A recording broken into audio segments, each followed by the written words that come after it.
Shalom à toutes et à tous. Nous sommes en direct sur TV Radio de Vie. Il est 18h48. Nous sommes mercredi 15 mars 2023 et bienvenue. Bienvenue dans votre émission Le Chant du Coq.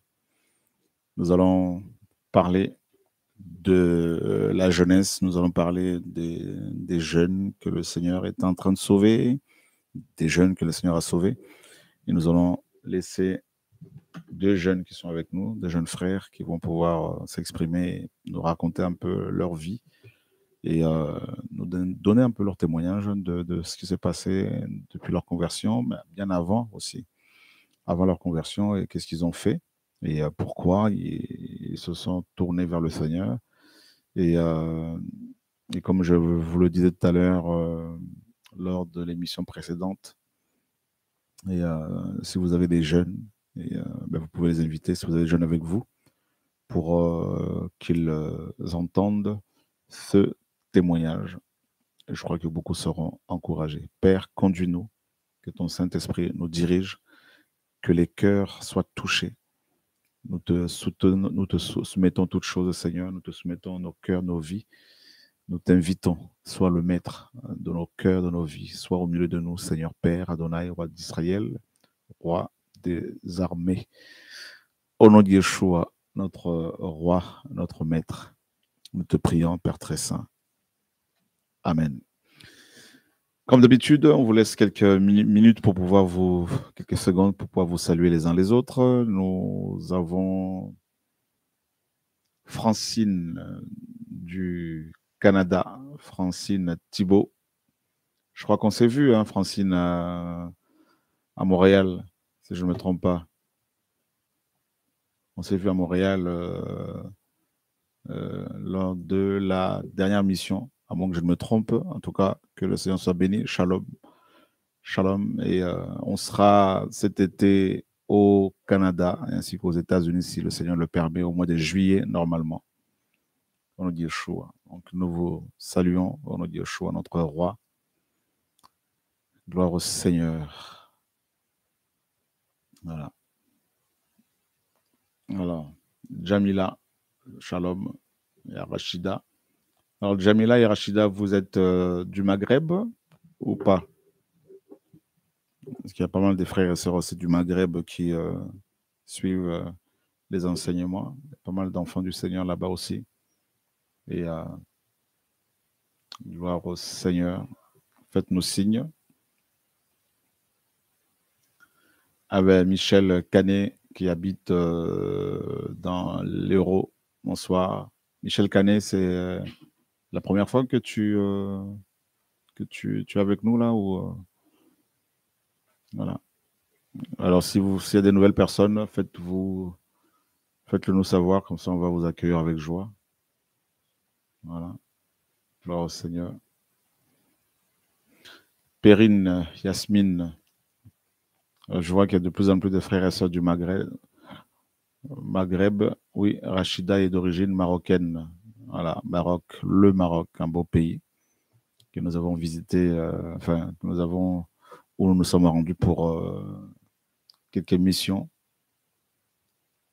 Que le Seigneur soit béni. Et nous avons Assina, Andrianina, Arakotoni, Rina. Quand vous voyez ça, ça veut dire que c'est une personne bénie aussi du Seigneur. Alléluia. Donc forcément, c'est du côté de Madagascar. Ça, voilà. Il y a des beaux noms là-bas aussi. Magnifique pays. Que le Seigneur soit béni. Et, que le Seigneur soit béni. Michel Canet, qui est heureuse d'entendre la vérité. Gloire au Seigneur. Voilà, on se salue les uns les autres. Nous avons Perrine Yasmine qui nous suit depuis l'île Rodrigue. Et Laurent, est-ce que tu sais où se trouve Rodrigue? Sérieux? Là, tu vas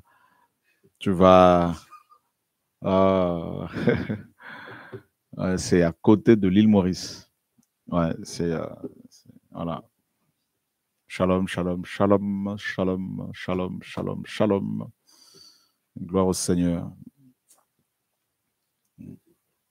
Ah, le Seigneur est magnifique. Le Seigneur est magnifique. Donc, voilà.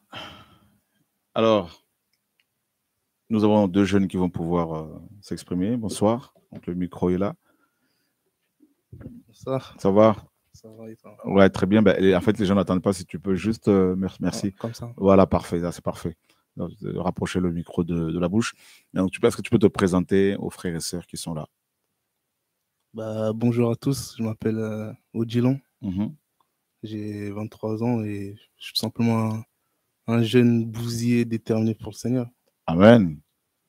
Et voilà, c'est un peu ça. Ouais. Et donc tu as 23 ans, Odilon, tout ça. Et comment ça s'est passé ta conversion? Et avant ta conversion, qu'est-ce que tu faisais? Bah, qu'est-ce que je faisais? Mhm. Bah, tout simplement, j'ai grandi dans une famille dite chrétienne. Mhm.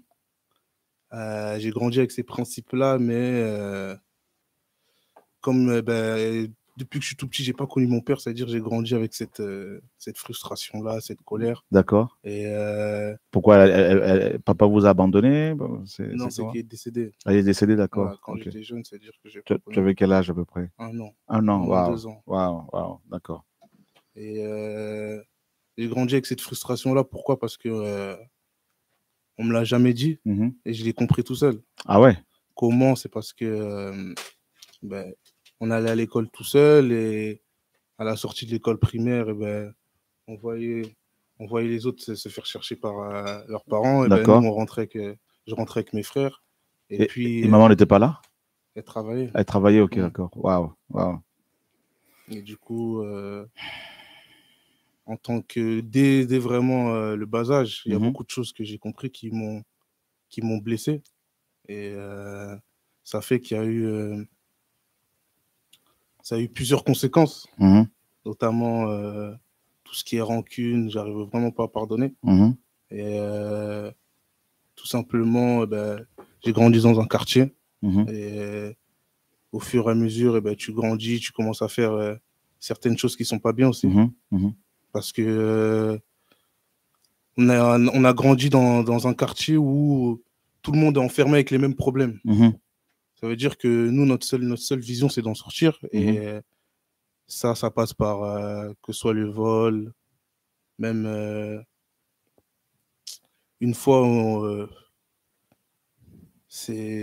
aujourd'hui, j'en dis avec du recul, Mhm. ça fait mal parce que ça a pu blesser beaucoup d'âmes. Mhm. On est rentré dans une maison où on pouvait voler des bijoux, etc. Mais tout ça, c'était premièrement non pas pour se faire voir, mais vraiment pour s'en sortir. Parce D'accord, que on a grandi dans ce quartier-là où c'est pas évident pour tout le monde. d'accord. Et plus je grandissais, je pouvais paraître heureux, Mhm. mais au fond de moi, je savais que j'étais pas en paix. Mhm. Ça veut dire, dans cette quête-là de paix, comment ça s'est passé? C'est que je cherchais ma paix, j'ai essayé de chercher ma paix chez les femmes, auprès de mes amis, Mhm. mais au fond de moi, ça ne marchait pas. Je sentais que j'étais pas à ma place, il y avait quelque chose qui coinçait. Et ça fait que mon frère s'est converti. Mhm. Il s'est converti, il me parlait beaucoup du Seigneur. D'accord. Et moi, j'étais très catégorique, je voulais pas du Seigneur. Pour moi, c'était après. Mhm. C'était laisse-moi profiter de ma jeunesse. D'accord. Et on en reparlera après, une fois que j'ai fait tout ce que j'avais à faire. Mhm. Et c'est-à-dire que mon frère s'est converti. Et plus il me parlait, sans forcément lui montrer, plus il y avait cette semence qui a commencé à porter du fruit en moi. D'accord. Et ça fait que je me rendais compte, mes yeux commençaient à s'ouvrir par rapport à tout ce qui était autour de moi. Mhm. Je voyais qu'en fait, le monde, c'est du déjà vu et revu. C'est tout le temps la même chose, tout le temps la même chose. Mais on se blague, on baigne dedans en sachant qu'on n'est pas en paix, mais on continue dedans parce qu'on n'a pas d'autre issue. Mhm.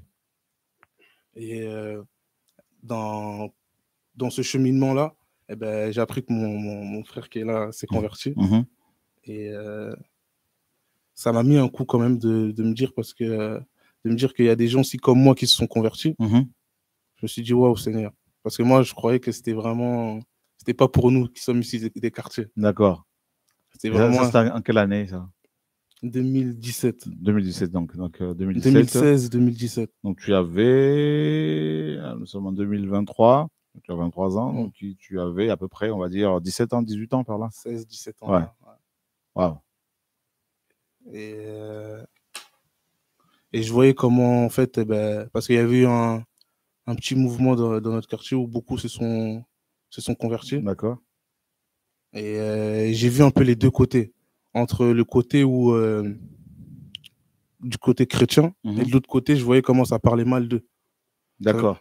Les gens les critiquaient. Voilà, ils sont dans une secte, ils sont devenus fous, ils font n'importe quoi, ils ont perdu la raison. Et ça veut dire que moi, des petites choses comme ça, j'entendais, j'étais parmi eux, j'étais pas encore chrétien, mais ça me travaillait. Je me dis, ah ouais, en fait, eux, ils ont trouvé le salut, ils ont trouvé la meilleure chose, ils sont retrouvés la raison, mais derrière, ça les critique comme ça. Et moi, ça m'a toujours mis un coup. Ça fait que quand je me suis converti, dès le jour où je me suis converti, je me suis dit à moi, et même je disais au Seigneur, que jamais je vais leur donner l'occasion de critiquer le Seigneur, comme ça.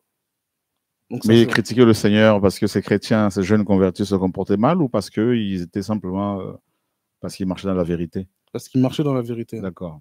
Ils avaient arrêté le péché, et du coup, c'était une folie. D'accord. Et du coup, pour reprendre, quand j'ai entendu que le frère s'est converti, ça m'a un peu interpellé. Et petit à petit, cette semence-là a porté du fruit, jusqu'au jour où vraiment, j'ai dit au Seigneur, stop, j'en ai marre de ma vie, je suis pas en paix, je suis fatigué. Prends-moi, prends ma vie. Tu voulais mourir? Pas jusqu'au point de mourir, mais j'étais à bout. J'étais à bout et après, j'ai rencontré des frères avec qui on a partagé, je me suis baptisé.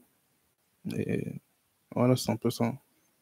Et depuis, tu persévères. Donc, tu n'as pas de copine, tout ça, tu avances avec le Seigneur.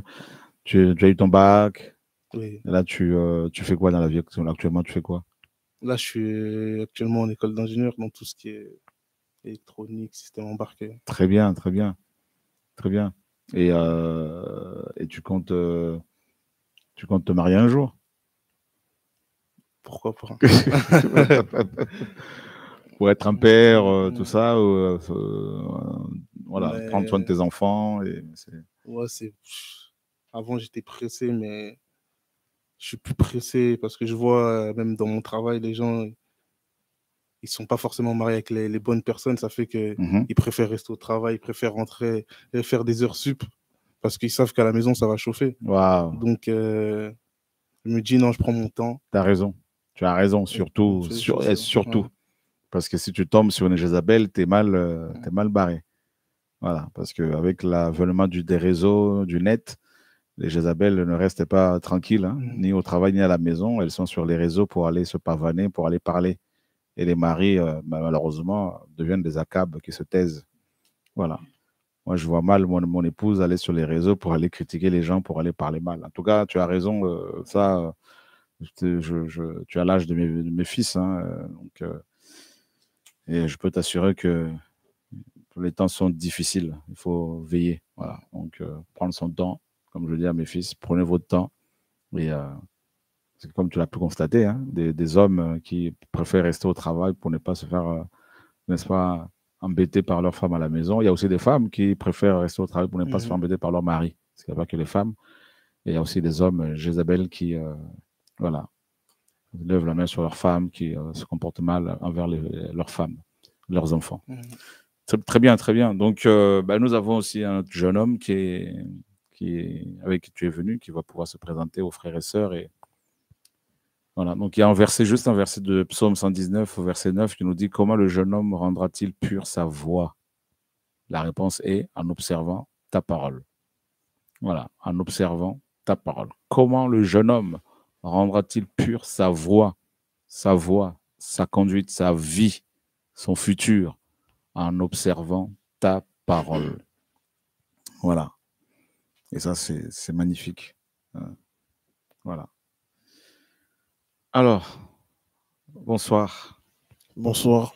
Alors, comment tu t'appelles, d'où viens-tu et qu'est-ce que tu as à partager, à dire aux frères et sœurs, aux jeunes qui sont là? Bah, moi, je me présente, moi, je suis Paken. Mhm. Et comme Odilon aussi, on habite dans la même ville. Mhm. Et moi, je me suis converti quelques mois juste avant lui, en 2016. Mhm. Donc, dans les faits, en gros, de groupe qu'il y avait là à l'époque. Mhm. Il y avait un réveil à l'époque Ouais, avec la jeunesse, quelques jeunes. En fait, nous, tout a vraiment commencé avec une sœur. À la base, elle était même pas de la ville. Ok. Elle était même pas de notre ville. Et elle était au lycée, en fait, Mhm. chez nous. Et c'est parti d'elle. Ok. En fait, le Seigneur l'a touchée dans ces périodes-là. Et elle parlait beaucoup du Seigneur au lycée et tout. Ok. Et plein de gens dans la ville, en fait, ils commençaient à se convertir. Plein de Wow. gens. Et même des filles qu'on connaissait, en gros, plutôt dans les soirées et tout. Mhm. Et elle a commencé à se convertir. Je me rappelle, un jour, je me suis même moqué d'une fille, en gros, parce que je lui ai demandé, en gros, le 31, tu fais quoi? Elle m'a dit, non, moi, en gros, je vais aller à l'assemblée, je vais prier le Seigneur, en Ouais, gros. ouais. Et j'ai rigolé, parce que je me suis dit, en fait, c'est vraiment vrai, elles sont passées à autre chose. D'accord. Et dans le même engouement, moi, comment je me suis converti, c'est que j'avais ma belle-sœur, Mhm. du coup, la copine de mon frère à l'époque, s'était convertie. Et du coup, un jour, elle m'a invité chez elle à la maison, elle me parlait. Elle me disait justement, elle me parlait du Seigneur. Comme quoi elle était venue, on avait prié pour elle et tout. Et franchement, je pense que ça pouvait que être elle, parce que c'était une personne de base sérieuse. Je la Mhm. considérais beaucoup, Mhm. en fait. Donc, quand elle m'a parlé comme Mhm. ça m'a mis la puce à l'oreille quand même. Et Mhm. du coup, quand on est venu, parce qu'elle m'a invité, du coup, quand on est venu, Mhm. je m'en rappelle, ce jour-là, du coup, tu m'as appelé devant, et tu m'as dit des choses, mais que personne ne savait, Mhm. au sens propre. Hein. Personne ne savait. Parce qu'en fait, il y avait plusieurs jeunes, et tu priais pour la jeunesse et tout. Et quand tu arrivé vers moi, tu m'as dit, avant que tu pries pour moi, il fallait que je libère ce qu'il y avait dans mon cœur. Il y avait quelque chose précisément. Mhm. Et c'est comme si, en gros, c'était une nappe qui est tombée devant moi, et je me suis rappelé, c'était quoi, en fait? Mhm.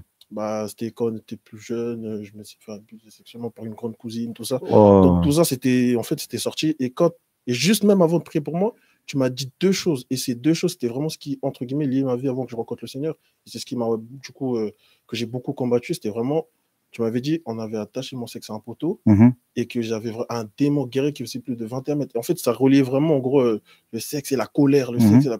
et c'est des choses vraiment qui, voilà, c'était très dur. Et du coup, bah, à partir de ce moment-là, moi, ça m'a. En fait, on est frappé par l'évangile parce que tu te dis, mais. Enfin, déjà par la parole, pour Mhm. commencer, et deuxièmement, par la puissance, tout ce qui se passait, en fait, le Seigneur révélait des choses. Mhm. Donc, tu peux pas rester indifférent. Et du coup, en fait, c'est comme ça que, bah, par la suite, je suis revenu et après, j'ai donné ma vie au Seigneur. Wow. Je sais que c'est pas toujours évident d'en parler, et parce qu'il y a beaucoup de jeunes certainement et beaucoup de personnes, je pense, il n'y a pas que la jeunesse, qui ont subi le viol. Et donc toi, tu as vécu ça aussi, hein, c'est ça? Ouais, j'ai vécu ça. J'étais petit, je crois. J'avais quoi? Franchement, je te mens pas. Je pense que je pouvais avoir peut-être 8 ou 9 ans. D'accord. Et j'étais avec mon petit cousin. Et c'est une grande cousine, elle est rentrée dans la chambre et elle nous a dit on va jouer à papa et maman. Elle m'a déshabillé, tout ça. Et elle a eu des rapports avec Ouais, toi. avec moi. Wow. Et tu en as parlé à tes parents de ça? Non, jamais. Jamais? Jamais, jamais, jamais. Jusqu'aujourd'hui? La seule personne à qui. C'est toi quand Dieu t'avait révélé ça. Et c'est comme ça que Waouh. ça s'était exposé un peu publiquement. Parce que je me rappelle, à ce temps-là, Ouais. comme il y avait tellement de jeunes en 2016 qui se convertissaient, même des amis de lointain, ils m'ont appelé pour me dire on a écouté en fait le témoignage et tout. J'avoue, c'était chaud. Ouais, ouais. C'était compliqué. Et la cousine en question, t'as de ces nouvelles aujourd'hui? Non, elle est en Afrique. Elle est en Parce que Afrique? moi, de base, j'étais en Afrique, je suis arrivé en France en 2011. D'accord. Donc, je vivais seul là-bas avec ma mère. Et du coup, D'accord. je suis venu ici chez le papa. Waouh. Donc t'as plus de ces nouvelles, hein? Non, non, j'ai plus de Ok. nouvelles. Là, Il se passe beaucoup de choses, hein, frères et sœurs, dans les familles. Et vous voyez, un viol comme ça va ouvrir une porte à toutes sortes d'entités démoniaques, aux démons. Et ça, bah, ça mène, ça pousse les gens à la débauche et à la colère, la haine, à la délinquance. Voilà. Donc, après ta conversion, qu'est-ce qui s'est passé par la suite? En fait, moi, avant ma conversion, déjà, j'étais quelqu'un, bah, dans le milieu où on a grandi. Mhm. En fait, c'est vraiment qu'avec le temps, quand je me suis converti par la suite, que les gens, en fait, quand ils me parlaient de moi avant, que je réalisais. Parce que je réalisais pas, mais j'étais dans une colère très extrême. Mhm. En fait, et c'est là que tu te rends compte que dans le milieu du quartier et tout, c'est plus tu gâches ta vie, plus Mhm. tu es mauvais, Mhm. et plus les gens, ils t'aiment, en fait, pour t'élever, Mhm. tu vois. Et j'étais vraiment dans cette position-là. C'est un gros manque d'amour qui faisait que bah, le mal m'habitait. Fallait que, s'il y a des trucs, la violence et tout, fallait que je sois là, fallait que je fasse ci, fallait que, tu vois. Donc, c'est tout ça. Et quand le Seigneur, du coup, il m'a touché en 2016, là, et bah, c'est un choc. D'un coup, en fait, ça te prend et tu veux tout faire pour plaire au Seigneur. Parce qu'en fait, et moi, ce qui m'a marqué avec le Seigneur jusqu'à aujourd'hui, c'est pour ça, malgré les erreurs qu'on a fait, il y a vraiment une chose qui m'a marqué, c'est l'amour du Père. Mais pour de vrai, parce que si tu ne vis pas l'amour du Père, en fait, il n'y a rien qui va te rappeler au Seigneur, tu vois. Parce qu'on a marché avec des gens, on était beaucoup, c'est arrivé chez le frère Odilon, quand on faisait des réunions, au début, peut-être on a commencé, on était 10. Un jour, je vous assure, sauf mentir, je pense qu'on a déjà atteint des 50 personnes dans un appartement. Tu vois, des jeunes qui venaient de d'autres endroits, on était beaucoup, beaucoup, beaucoup, beaucoup. Ça... Donc, on en a vu des gens avec lesquels on a marché et retourné aujourd'hui, je te parle, mais même la personne par laquelle le Seigneur m'a touché, aujourd'hui, par exemple, elle est musulmane. Tu vois. Et la jeune femme qui annonçait la parole au lycée. Non, non, pas celle qui a annoncé au lycée, celle, du coup, ma belle-sœur. Ok, d'accord. Tu vois, donc, et on en a vu partir, mais en fait, la chose, aujourd'hui, je pense, qui est vraiment capitale, c'est que les gens, en fait, il faut vraiment vivre l'amour du Père. Et quand tu vis cet amour, c'est que tu te rends compte que tu n'as jamais eu l'amour et tu vis l'amour. Et quand tu t'éloignes de l'amour, tu sens que tu as besoin de revenir à l'amour. Parce que ton cœur, il est aigri, il est noir, en fait. Tu retrouves ta vie passée, mais ta vie passée, certes, les gens, ils t'aimaient parce que tu faisais tout ce qui était mauvais, mais en vrai de vrai, toi, dans ton cœur, tu n'étais pas bien. Tu n'étais pas en paix. Et quand tu te retrouves seul à la maison, seul face à toi-même, tu sais ce qui se passe. Tu vois, donc, voilà, et c'est comme ça que j'ai donné ma vie au Seigneur. On a marché franchement, pendant près de 3 ans. Bien, on s'accrochait, on sortait, on évangélisait, on parlait. Même beaucoup de nos amis musulmans, par la grâce du Seigneur, même au quartier, ils ont vraiment eu ce truc-là de connaître un peu le Seigneur par le fait on a parlé de ça. Parce qu'on a énormément, mais énormément parlé du Seigneur dans nos villes et tout. Et même un jour, juste quand on était venu te voir et tu étais passé nous visiter, je sais pas si tu te rappelles. Oui, je me rappelle. Voilà, donc c'était chez toi, hein, Odilon? Non, ce jour-là, c'était dans une petite salle. Oui, c'est ça. Voilà, c'était dans une petite salle. Et ouais, donc du coup, et le chaos, en fait, a commencé à revenir petit à petit. C'était vers 2019. D'accord. Donc, du coup, 3 ans après. D'accord. Et en fait, ce qui se passait, malheureusement, et on le dira toujours, c'est que nous, quand on s'est convertis, peut-être aussi c'était de notre faute, parce qu'en fait, on n'avait pas du recul comme aujourd'hui, mais on n'avait pas de grands frères, de pères dans la foi, on n'avait pas d'aînés, tu vois. On venait pour les réunions de jeunesse, on écoutait la parole, et on se retrouvait entre nous, on n'avait pas cette sagesse, tu vois. Donc même quand on faisait des réunions, gérer la foule, le monde, tout, les gens ils te posent des questions, on essaie de répondre, tout ça, mais il y avait un tel truc qu'on n'a pas su gérer. On n'a pas eu d'aînés, tu vois. Donc on a grandi comme ça. Et du coup, voilà, vers 2019, avec des problèmes familiaux un peu, ça commençait à être très difficile, très, très, très dur.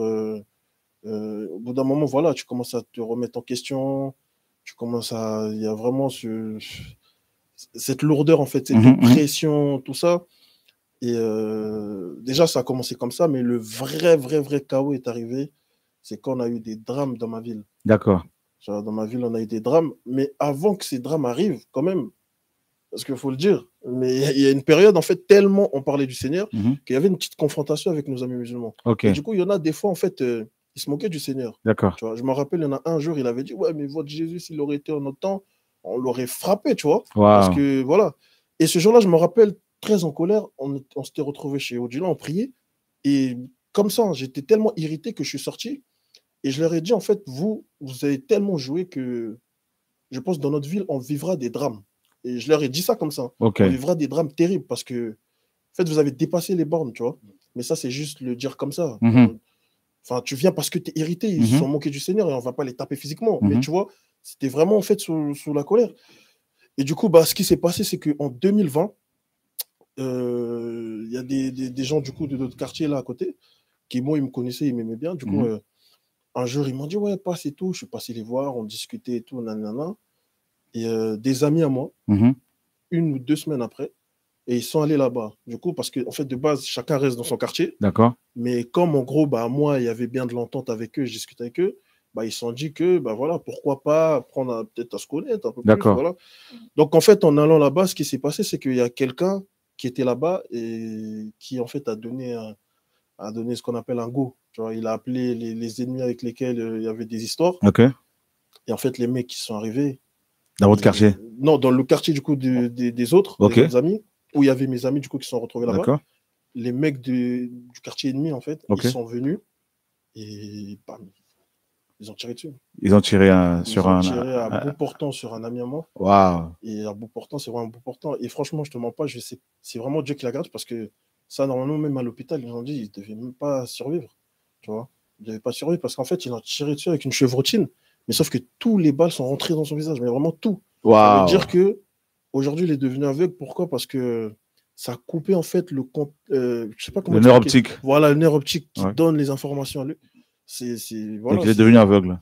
Il est devenu aveugle. Et il a quel âge ce jeune homme? Il a mon âge, il a 23 ans, on va sur nos 24. Wow. Il est devenu aveugle depuis 2020, donc t'imagines, on devait avoir peut-être 20, 21, on allait sur nos 21. Wow. Donc ouais, c'est en cette période-là. Oh. Et là, franchement, c'était le chaos total. Le chaos total parce que en cette période-là, j'étais pas tout en bas, mais ça n'allait pas déjà, c'était difficile. Et le fait d'avoir vu ça, parce que moi, en ce temps-là, j'étais pas encore là dans la zone, j'étais pas dans le coin, j'étais loin parce que je me cherchais un peu comme famille. La vie de famille, c'était compliqué. Donc, il faut préciser que vous habitez à Vigneux. À Vigneux, c'est ça. ça. Vigneux-sur-Seine. Voilà. Donc, et du coup, quand je suis revenu, ce qui s'est passé, du coup, j'ai voulu aller voir mon ami à l'hôpital, on ne pouvait pas. Du coup, j'ai vu sa mère et tout, et j'étais déchiré. Je ne savais plus quoi faire, j'étais perdu. Et j'étais rempli de colère, j'étais rempli de... En fait, toute ma vie passée revenait, en fait. Tu vois, tout moi revenait et j'étais triste parce qu'il restait vraiment ce petit côté du Seigneur où, tu vois, relève-toi, ça va aller, tout ça, mais la peine, la tristesse, et j'étais beaucoup dans les émotions, dans les sentiments et tout, donc ça veut dire que ça a commencé à vraiment prendre le dessus au point où, en fait, j'ai craqué. Un jour, je suis allé voir un grand au quartier et le grand, il m'a vendu des armes mais lourdes. Ah ouais? Ouais, lourdes avec mais énormément de cartouches. Wow. Donc, franchement, le grand me donnant ça, il sait que je vais gâcher ma vie. Wow. Mais parce qu'en fait, si tu veux, il y a des gens, en fait, eux aussi, ils étaient affectés. Mais il y a des gens, ils ne veulent pas aller, en fait, au front. Donc, s'ils voient que quelqu'un peut aller, lui, il te donne ce qu'il faut pour que tu ailles, mais toi, va gâcher ta vie un peu, tu vois. Et il les a vendus à combien? C'est un peu ça. Mais par contre, il ne m'avait pas vendu cher. Il m'avait vendu à 1 000 euros. C'était 2 fusils à pompe avec des lourdes cartouches. Wow. Et en ce temps-là, voilà, dans la situation dans laquelle je me suis retrouvé. Et dans cette période, du coup, Odila, il m'avait appelé un jour, j'étais à Vigneux. Parce qu'en fait, ça ne se fait pas comme ça. Donc, tu voulais te venger ton ami. Je voulais le venger. Tu voulais tuer les gens qui l'ont tiré dessus. Malheureusement, ouais. J'étais vraiment dans cette optique-là. Et ce qui se passe, c'est que, du coup, un jour, mon ami Odila, il est venu me voir à Vigneux et on discutait, tu vois. Et lui, il les a vus parce qu'à ce moment-là, en fait, je transportais les armes pour les ramener dans un autre endroit. Ok. Et lui, il m'a vu dans un état. Déjà que lui-même, ça n'allait pas. Mais il m'a vu dans un état. Et c'est là qu'en fait, la différence est jouée entre lui et moi. C'est qu'il était tout autant à terre que moi. Ok. Il était autant mal. On a passé des nuits à pleurer de rage, de peine. Mais lui, à ce moment-là, il a fermé. Il a attrapé son cœur en se disant, Seigneur, je veux vraiment que tu sois le seul qui me vengera, en fait, tu vois. Il n'a pas voulu faire justice lui-même, il n'a pas voulu faire tout ça. À ce moment-là, c'est pour ça, en fait, que j'apprends beaucoup de lui, parce que il aurait pu aussi tout autant baisser les bras et craquer comme moi, tu vois, à ce moment-là. Mais non, lui, il a énormément souffert, mais il a gardé les yeux fixés vers le Seigneur. Et donc, du coup, voilà un petit peu cette période. Et ce qui s'est passé, c'est que 2 jours avant que j'aille, du coup, où je devais aller, j'étais à la maison. Et du coup, il y avait une sœur. Une sœur, c'est une grande sœur de la foi qu'on a connue. Et ça faisait au moins, franchement, plus de 2 ans qu'on n'avait pas de nouvelles. 1 an et demi, facile, qu'on n'avait pas de nouvelles. Et cette sœur-là, elle a appelé tous les frères avec lesquels on était à l'époque, qu'on marchait, en fait, en cherchant mon numéro. Elle leur demandait mon numéro. Du coup, ils m'ont appelé en me disant, mais la sœur, elle cherche ton numéro et tout, tu vois. Et du coup, je me suis dit, mais pourquoi, en gros, pourquoi elle me cherche et tout? Ils se disent, on ne sait pas, mais en tout cas, elle cherche ton numéro, elle a besoin de te joindre et tout. Donc, du coup, je leur ai dit, ok, passez-lui mon numéro.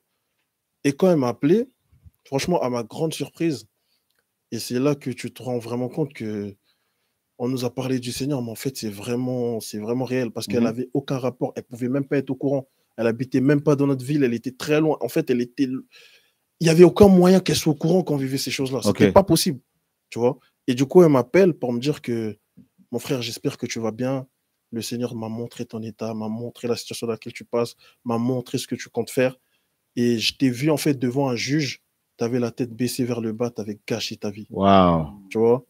Et elle me dit ça comme ça. Et moi, en l'instant, elle me dit, frère Chora, en fait, j'avais un traumatisme, c'est que notre ami, il est devenu aveugle, c'est vrai, mais quelques temps après, on a un ami qui, en fait, il était plus grand que nous, donc c'était un peu un grand, mais très, très proche. On était très proche de lui, qui est décédé, du coup, il s'est fait tuer chez lui à la maison, tu vois, avec 2 balles, une dans la tête et une dans le cou. Et déjà, quand on avait, en fait, ce traumatisme-là, tu vois, donc ça veut dire que, limite, la mort... ne vous disait plus rien. Ne me disait plus rien. En fait, tu n'as plus peur de la mort. Tu es dans un milieu où tu es un peu, tu vois, la violence, en fait, il n'y a que ça. Et du coup, quand elle m'a appelé pour me dire ça, je suis tombé de bas. Je n'ai pas compris. Je me suis dit, mais comment est le Coran? Mais en fait, à ce moment-là, j'étais devenu incrédule parce que comment est le Coran? Oui, le Seigneur, il révèle les choses, tu vois. Mais tellement il m'a tout expliqué, tout détaillé. Et elle m'a dit justement, en fait, voilà, le Seigneur te tend la main, je t'en supplie, ne fais pas ça parce que tu vas vraiment gâcher ta vie. Et j'étais tellement au plus bas, j'ai pleuré.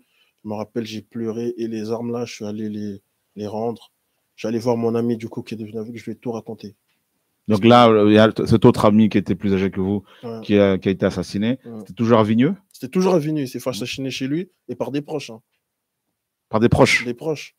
En fait, pour aller même plus loin, si tu veux, en fait, lui, quand notre ami qui est devenu aveugle, lui, il voulait le venger à la base, tu vois. Mais sauf que les gens, ils se sont servis de cette période-là en se disant, les gens qui le jalousaient, des très proches, parce que j'étais avec eux dans la voiture. D'accord. Donc, ces gens-là, en fait, ils ont fait quoi? Ils se sont dit, bah, si il lui arrive quelque chose, les gens, peut-être que c'est les ennemis, en fait. Et c'est ce qui s'est passé. Et à ce moment-là, ils l'ont tué chez lui à la maison, dans son sommeil. Dans son sommeil? Dans son sommeil. Ils l'ont tiré dessus? Ils l'ont tiré dessus. Wow. 2 balles. Il y a encore l'article sur le Parisien, tout. Vous pouvez vérifier.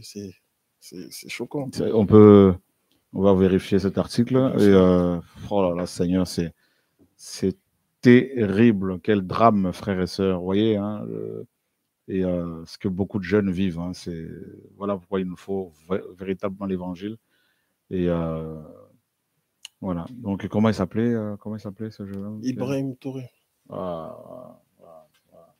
Si je mange juste meurtre à Vigneux-sur-Seine, ça sort direct normalement. 13 juillet. Vigneux.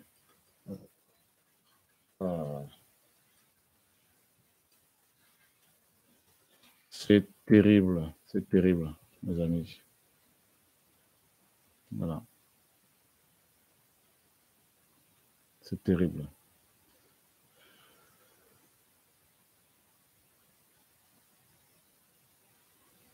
Donc il avait quel âge déjà?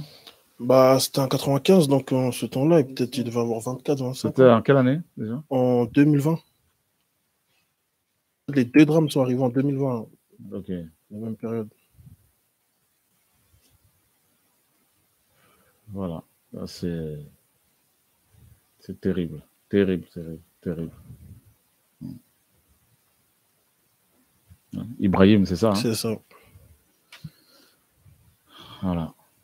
Et lui, du coup, lui, il a vraiment eu un traumatisme parce que c'était vraiment comme un grand frère. On a grandi avec lui. C'est lui qui nous a, tu vois, au quartier et tout. C'était vraiment, c'était lui, tu vois, qui était là. C'était vraiment comme un grand frère. Donc ça veut dire que moi, le jour où j'ai vu son corps inerte, parce qu'en fait, c'est quelqu'un en fait de base aussi, tu vois, il bougeait beaucoup, voilà, il avait beaucoup d'énergie. Mais le fait de voir le jour où, quand on nous a montré du coup son corps, on pouvait voir son corps, le voir inerte, il bougeait pas, en fait, tu prends un coup. Bien sûr. Tu réalises à quel point que on n'est rien. On n'est rien. C'est pas un jeu. C'est vraiment pas un jeu. Waouh. Et les gens qui l'ont assassiné, est-ce qu'on les a arrêtés? Et celui qui l'a assassiné. C'était en fait, il y en a un qui a commandité, mais lui, il est sorti parce qu'il n'y avait pas de preuves.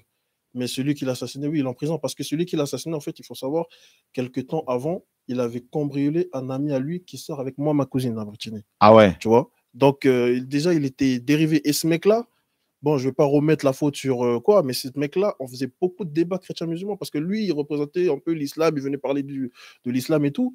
Et quand il venait nous voir, en gros, pour demander notre avis, non, il nous parlait non, du Seigneur. Et par la suite, voir ce qu'il a fait, du coup, franchement, j'étais irrité, j'étais frustré, Waouh. tu vois, donc, et ce mec-là, oui, comme je te disais, quelques temps avant, il avait cambriolé son ami, donc, du coup, qui sortait avec moi, ma cousine. Ok. Donc, et où on a eu l'information, c'est que récemment, pour l'histoire de ma cousine, Ok. il s'est fait juger. Mhm. Et en fait, à la barre, ils lui ont dit, mais vous n'avez pas honte, en gros, d'avoir menacé une femme avec un enfant parce qu'elle était avec ma petite nièce, d'avoir menacé une femme avec un enfant. En fait, il a dit ouvertement devant la juge, oh, de toute façon, c'est rien, j'ai fait bien pire, en fait, en parlant du meurtre. Waouh. Tu vois que, en fait, psychologiquement, en fait, il est Ah ouais, il est fini. il est atteint. Il est atteint. Donc, Ouais. voilà.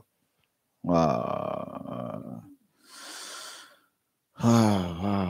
Donc, tu t'apprêtais, donc, du coup, à aller avec ces armes que tu as achetées, aller venger ton ami qui a été criblé de balles, qui est devenu aveugle et qui, lui, n'a n'est pas mort. Et une sœur a eu une vision comme quoi tu allais commettre, n'est-ce pas, l'irréparable. Et le Seigneur t'a arrêté à temps. Et qu'est-ce qui s'est passé par la suite? En fait, ce qui s'est passé par la suite, c'est que dans la même période, comme on a discuté, c'est que j'étais avec une fille, elle est tombée enceinte, j'ai eu un enfant, en fait, dans la même période. D'accord. Et du coup, quand ça s'est arrivé, franchement, tu tombes bas. Tu tombes bas parce que tu te rends compte, en fait, de quelque chose, c'est que là, j'étais vraiment au point de cacher ma vie, que le Seigneur, enfin, en fait, tu réalises, en fait, une fois de plus, comme je disais tout à l'heure, l'amour, tu vois, que tu as manqué depuis toutes ces années. Et une fois de plus, tu te rends compte que tu es au bord de mettre fin, limite, je dirais mettre fin à ma vie, parce que si je fais n'importe quoi, il y a deux choix. C'est que peut-être moi aussi, je pourrais mourir, ou peut-être je vais finir en prison à vie, parce que j'ai commis l'irréparable. Et qu'à ce moment-là, le Seigneur te rattrape vraiment à la dernière minute. J'étais au bord de larmes. J'ai tellement pleuré, j'ai réalisé la mort du père. Et du coup, aujourd'hui, on essaye de se battre pour acharner. Et du coup, j'ai retrouvé mon frère. Parce qu'en fait, à cette période-là, il faut savoir que comme je savais qu'il s'accrochait au Seigneur, je ne voulais pas le mêler de tout ça, donc je l'esquivais. Et quand du coup, cette situation est arrivée, que la sœur m'a révélé tout ça par rapport au Seigneur, et quand je suis revenu au Seigneur, du coup, je suis retourné le voir. Très bien. Je lui ai tout expliqué. Et voilà, aujourd'hui, on essaie de se battre. Il me fortifie beaucoup avec sa vie. Parce que, voilà, au moment où lui aussi devait baisser les bras, non, il s'est accroché. Et c'est là que je me rends compte quand même que je pense que j'ai été fragile. Quelque part, j'étais négligent. Je me suis trop emporté par les émotions, les sentiments, au point où je n'ai même pas réalisé que j'aurais pu, si je mourais comme ça, c'était pas auprès du Seigneur que j'allais finir. C'est sûr. Donc, voilà. Eh ben, dis donc, frères et sœurs, vous voyez, il se passe beaucoup de choses dans le milieu de la jeunesse. Vous vous rendez compte, il se passe beaucoup de choses. Voilà pourquoi nous devons annoncer l'évangile et afin que des vies soient sauvées, que des jeunes soient arrachés de l'enfer. Et qu'est-ce que vous pouvez dire à tous ces jeunes qui nous écoutent, qui vous écoutent ce soir? Franchement, moi, après, je vais passer la parole au Dylan. Moi, le conseil que je peux vraiment donner, c'est que c'est vraiment, faut chercher l'amour du Père, faut chercher le Seigneur pour de vrai, parce que, en fait, si tu es que dans les effets de groupe, si tu marches avec Dieu que parce que tu aimes te retrouver avec les gens, le jour où les drames véritables arriveront, tu ne tiendras pas. C'est ça. Parce que Satan, en fait, au bout d'un moment, tu seras mis à l'épreuve. Au bout d'un moment, il y aura un temps où tellement ça sera dur, soit tu vas lâcher, soit tu vas t'accrocher. Mais si tu veux t'accrocher à ce moment-là, il faudrait vraiment avoir une intimité réelle avec le Seigneur. Une intimité véritable. Et que, voilà, la seule chose que je peux dire, c'est vraiment garder les yeux fixés vers le Seigneur. Si on veut s'accrocher quand les temps difficiles viendront.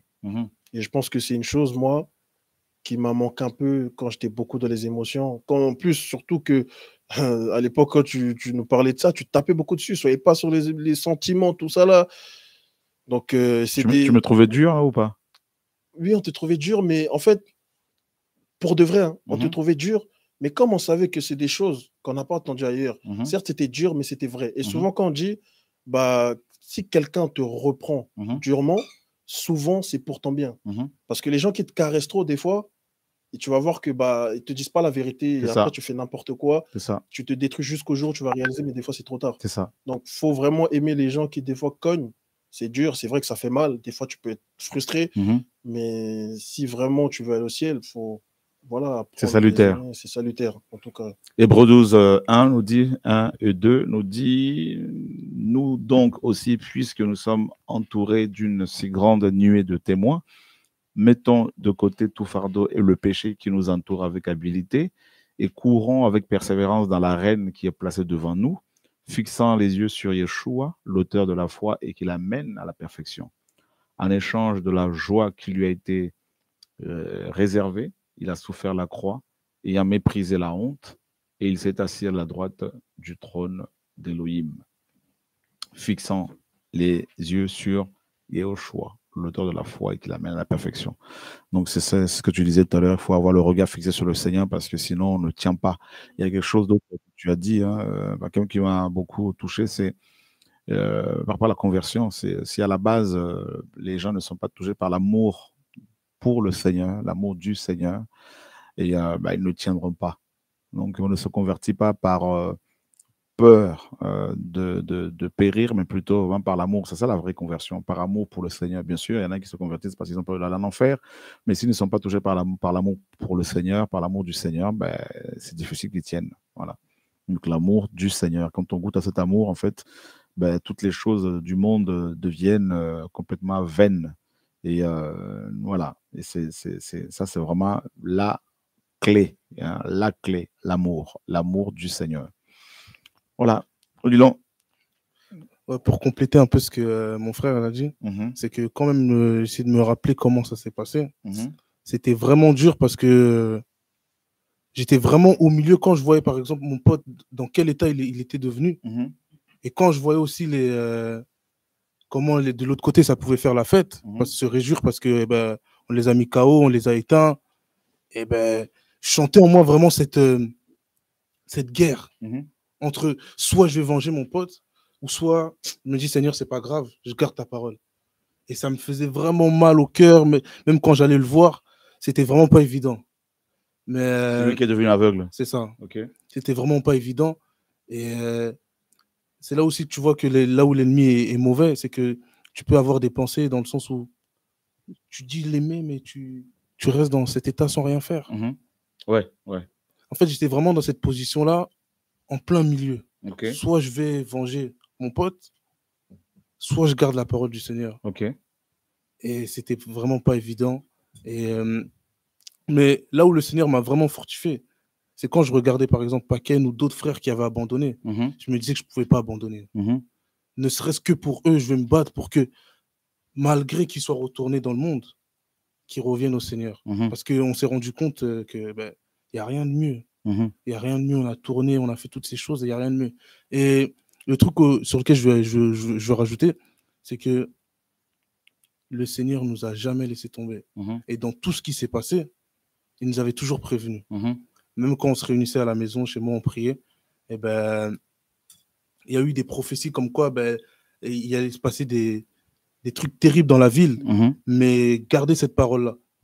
Mais le plus dur, c'est que malheureusement, que quand tu es dans cette situation, tu n'as pas forcément cette force-là pour regarder vers le ciel et de se dire, Seigneur, aide-moi, je suis faible, aide-moi.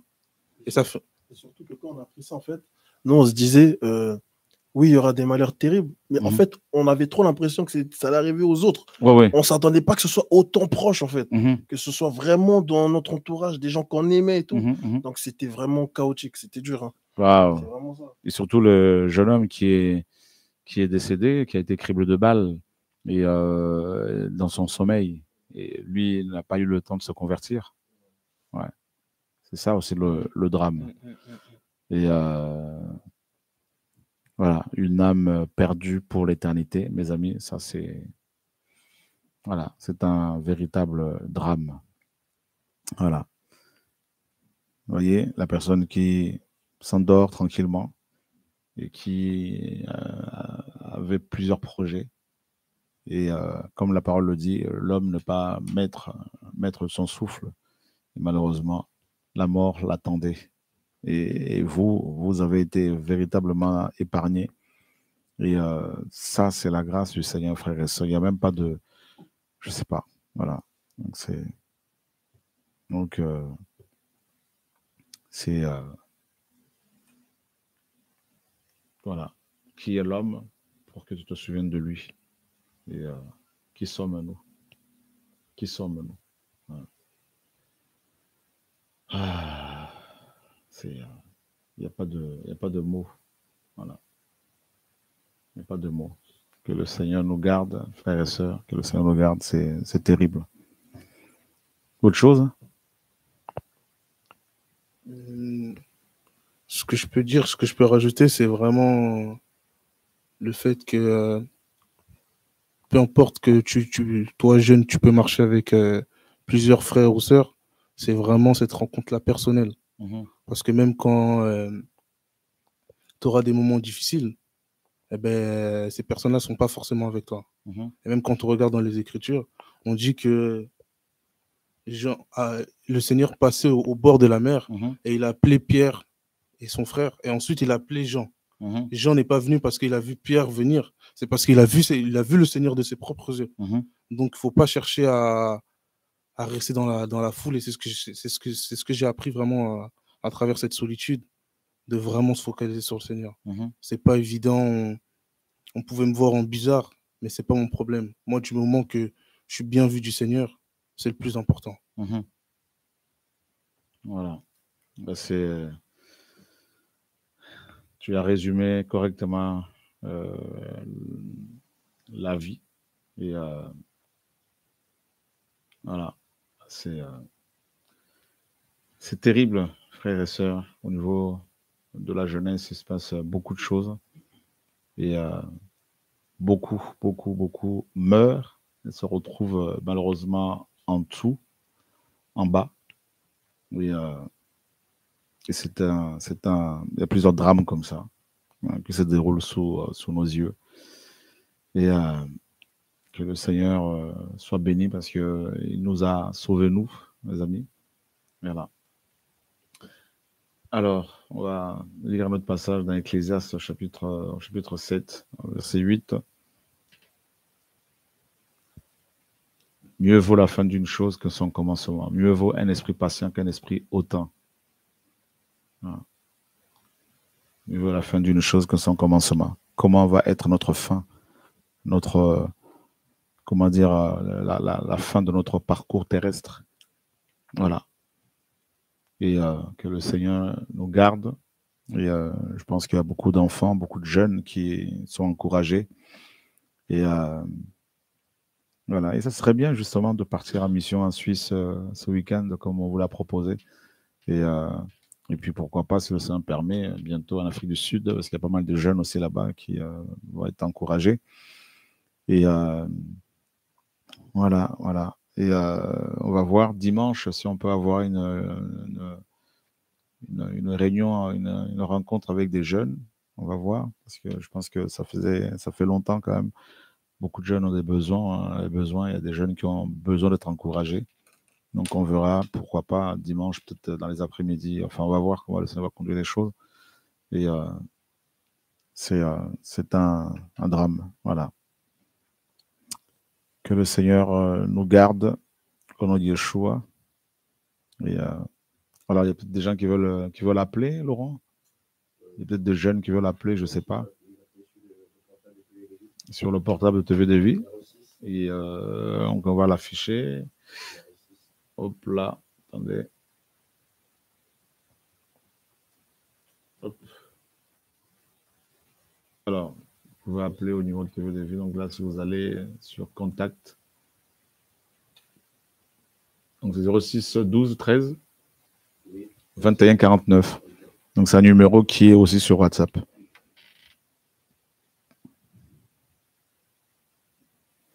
Alors nous avons Anaïs Conman qui dit waouh, je ne pensais pas qu'il y avait de la violence en France, comme une telle violence en France en fait.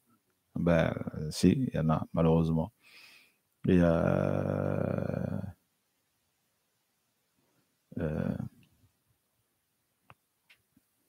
non, les autres religions n'adorent pas le même Elohim que celui de la Bible. Voilà, non. Ça, c'est une autre question qui nous est posée sur le chat. Non. Et Nous croyons en Elohim d'Abraham, de Isaac et de Jacob, qui est devenu homme pour nous sauver, Yeshua Mashiach, Jésus-Christ. Voilà, le chemin, la vérité et la vie. Et en dehors de lui, il n'y a pas de salut. Voilà ce que nous croyons. Il est mort pour nos péchés, il est ressuscité à cause de notre justification 3 jours après. Voilà. Et voilà, mes amis, que le Seigneur nous garde. Et les jeunes ont compris que c'est le Seigneur qui justifie. Ils ont laissé le Seigneur être le juge dans leur vie. Et ça, c'est beau. Voilà, ça, c'est beau. Alors, nous avons la fille de Sion qui dit que son fils, le meilleur ami de son fils, s'est suicidé et depuis, son fils n'est plus le même. Voilà. Bah, tu peux appeler hein, si tu veux qu'on parle avec ton fils. Les 2 jeunes qui sont présents vont pouvoir lui donner quelques conseils. Voilà, le numéro de téléphone est là. Si vous le souhaitez, vous appelez, mais sinon, c'est pas. Voilà. Pas de souci. Donc, et nous avons Anaïs Coman qui dit j'ai vu l'article, donc c'est bien vrai. Oui, oui, c'est bien vrai, c'est bien vrai. Voilà, c'est bien vrai. C'est bien vrai. La jeunesse. Il se passe beaucoup de choses avec les jeunes. Beaucoup, beaucoup, beaucoup de choses. Vous savez, beaucoup de jeunes se croient invincibles et surtout que certains se droguent et ils se retrouvent ensuite soit en prison ou carrément alités, hein, donc handicapés, comme le jeune homme qui est devenu aveugle, et d'autres sont malheureusement assassinés. Et nous avons Selten Robel qui dit ce serait bien qu'ils viennent en Suisse. Oui, justement, ils vont partir avec un missionnaire là, qui va partir avec le missionnaire. Vous avez une réunion en Suisse, nous, avec la jeunesse. Voilà. Vous avez une réunion en Suisse, il y a une réunion, une mission en Suisse ce week-end, ce samedi, je crois. Et on m'a dit qu'il se passe de belles choses là-bas avec la jeunesse, hein, à Genève, en Suisse. Et donc, c'est bien. C'est bien. C'est très encourageant. Et alors, nous avons Elodie qui dit, étant adolescente, j'allais me suicider à cause de la pédophilie dont j'ai été victime. Le Seigneur m'a fait grâce d'avoir la vision et le Seigneur m'a fait la grâce juste avant l'acte de voir le ciel, je pense, parce qu'elle n'a pas tout écrit. Mais gloire au Seigneur. Donc, c'est dimanche alors le programme en Suisse. C'est dimanche. OK. C'est dimanche. Dimanche à quelle heure? Ah, à 11h. À 11h. OK. OK. C'est bien ça. Dimanche à 11h en Suisse. Voilà, c'est bien. OK. Ça sera dans un appartement, hein, donc vous êtes invité, hein, du coup. Hein, vous voyez, je vais vous mettre ça. Il y a quelqu'un qui vous invite là-bas, des jeunes qui vous invitent. OK. Attendez, hop. Le chat. Le chat. Hop. Ah Seigneur, quelle grâce. Voilà. Dimanche à Genève à 11h. Voilà. À Toulouse aussi, il y a beaucoup de problèmes là-bas avec la jeunesse.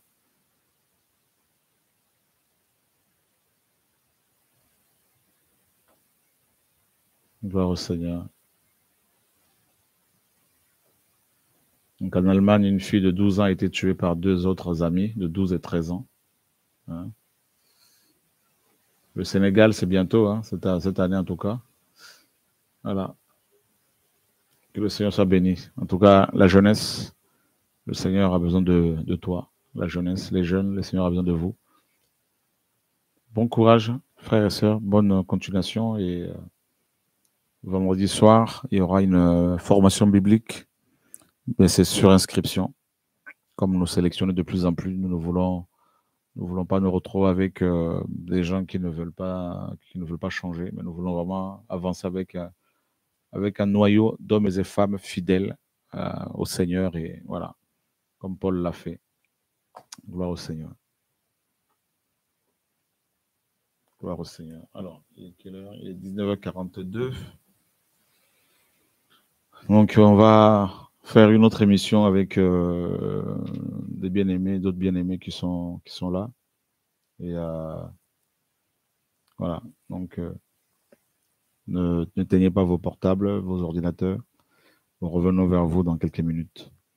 Mais juste avant de finir l'émission, je vais vous vous montrer une vidéo d'une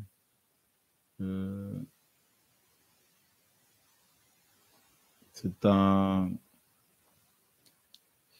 une mission qui aura lieu à Madagascar. On va envoyer une vidéo là. Hop. Il y a une mission à Madagascar, beau pays.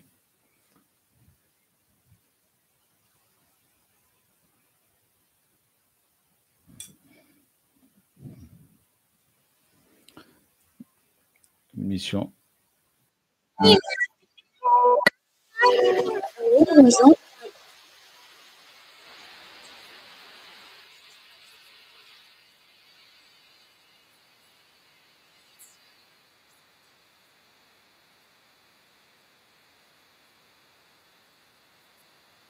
Réunion de réveil, les informations.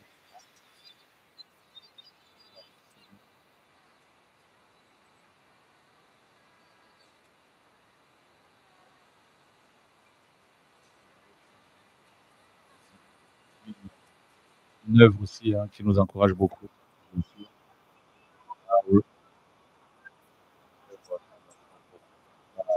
En grâce à des pays comme Madagascar, le Cameroun, aujourd'hui, on est là-bas.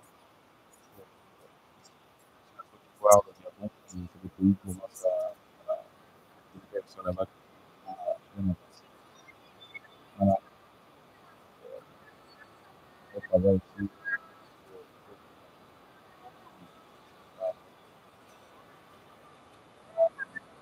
Déception quand même, je ne cache pas, je la cache pas. Par le social que le question qui soit un peu grand.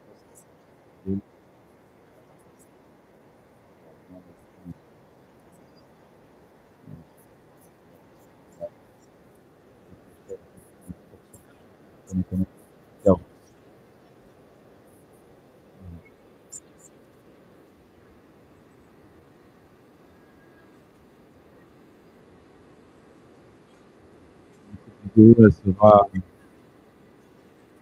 diffusée sur TV avec le son. Il n'y a pas de problème parce qu'on a un problème technique ce soir. Voilà, ça va être au mois d'avril, du 4 au 12 avril, logiquement. Voilà, Madagascar. Que le Seigneur soit béni. Et pour l'île de la Réunion, on verra. C'est toujours cette année, mais on verra, ça n'y a pas de problème.